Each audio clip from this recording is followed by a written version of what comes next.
Every night, millions of us fall asleep on tingly clouds of whispers, taps, and scratches. This is ASMR, and in February of 2019, it went supernova in popularity. But what happens next? Is this as good as ASMR gets?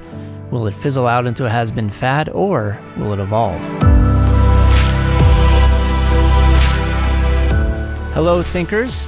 I'm futurist Ersan SEER, and I love thinking about what's next in science, technology, pop culture. Today we're pointing our futurist lens at ASMR, which has become hugely popular, especially in the past year. But what's next for ASMR? Well, to answer that, first we need to figure out what ASMR really is, and then we can predict its future. Have you ever wondered why a huge segment of the population has tingles? The very same physical response to watching videos of people wiggling their fingers and whispering in our ears and playing with objects. I mean, ASMR is a little funny when you think about it, and it's weird. And it's even weirder that so many of us share the same physical response to it. So what's going on here? What is ASMR? Well, early ASMR was lots of whispered conversation, and it quickly evolved into role-playing and more abstract video and sound productions, and there was a lot of variety. But on the surface, all ASMR has the same purpose: to trigger tingles in viewers, which usually start around your head and they go down your spine and through your limbs. And with those tingles come feelings of calmness and euphoria and sleepiness.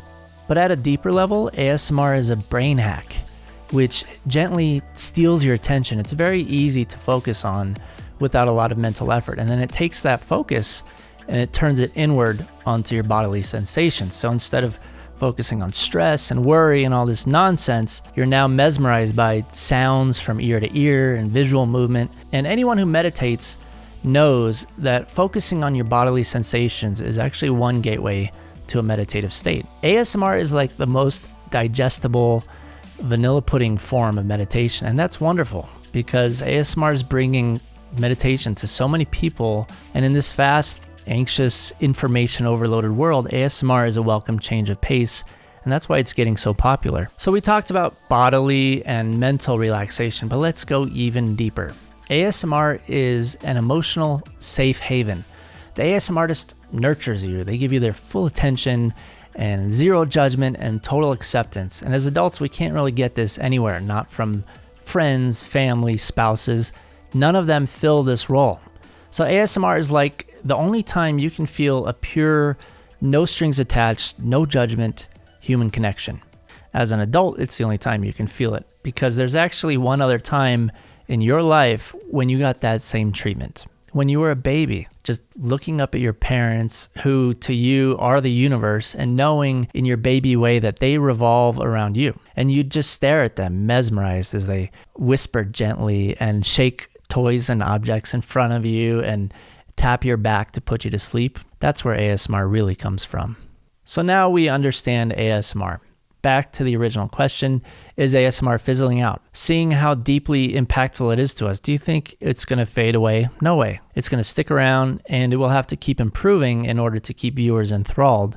And it may be hard to imagine what that looks like because we've got video and sound. I mean, what else do you need? But I actually think we're just scratching the surface. ASMR is still new, it's naive, and there's a lot ahead that can be done that hasn't been done yet. So now, let's look into the future of ASMR. Haptic feedback.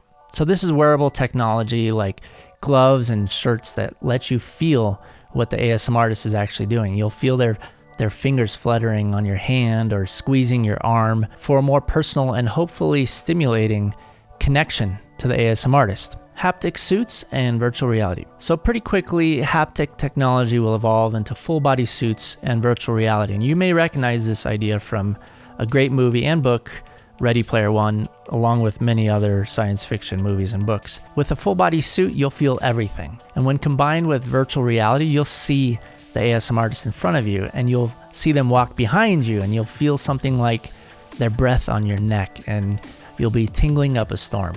But even haptic suits are just scratching the surface because they can only simulate a few sensations like vibration and pressure and temperature. But what if you wanted to feel more complex sensations like, say, water flowing over your skin or a hummingbird fluttering by your ear. And in science fiction, we actually see a solution for this all over the place. It's called brain-computer interface, or BCI, and it's this super advanced technology where sensations can be directly input into your brain. Like, think Matrix, the plug in the back of the head.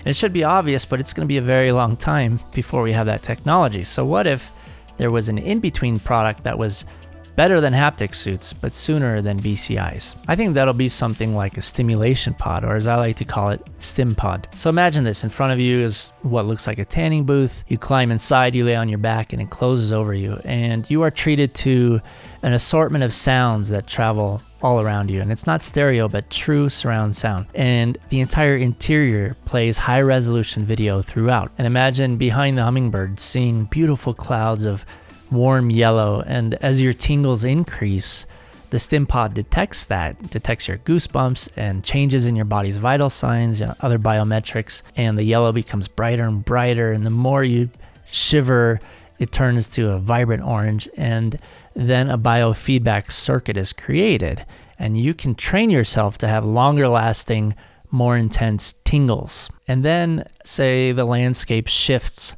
to a beautiful alien tropical paradise, and you're laying on your back, you're looking up at these fantastical treetops, which are moving by slowly as if you're floating on your back down a magical river.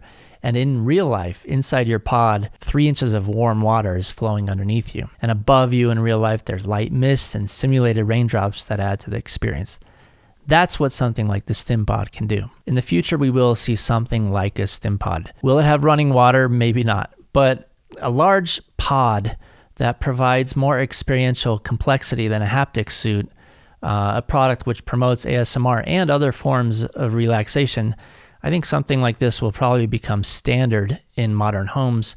It might be as normal as dishwashers are now. Experience management. Now, the Stim Pod is still just hardware, just like the haptic technology, and we still need that human element to ASMR. So what if your entire ASMR experience was orchestrated by a master ASMR artist giving a live show? So now imagine you're the ASMR artist, and in front of you is this dashboard, and you can scroll through thousands of your watchers in real time, and you can personally reach out and caress different watchers and maybe give extra attention to the ones who are sharing their biometric data with you so that you can see their tingles in real time. And when you touch someone, you see their tingles go up because on their end, their Stim Pod lit up and let them know that they've just been caressed by a real life ASMR artist, their favorite ASMR artist, an in-demand public figure with millions of followers. And it's a little superficial, but I do think that would make anyone feel special. ASMR monks. We've talked about how ASMR is a form of meditation, but what if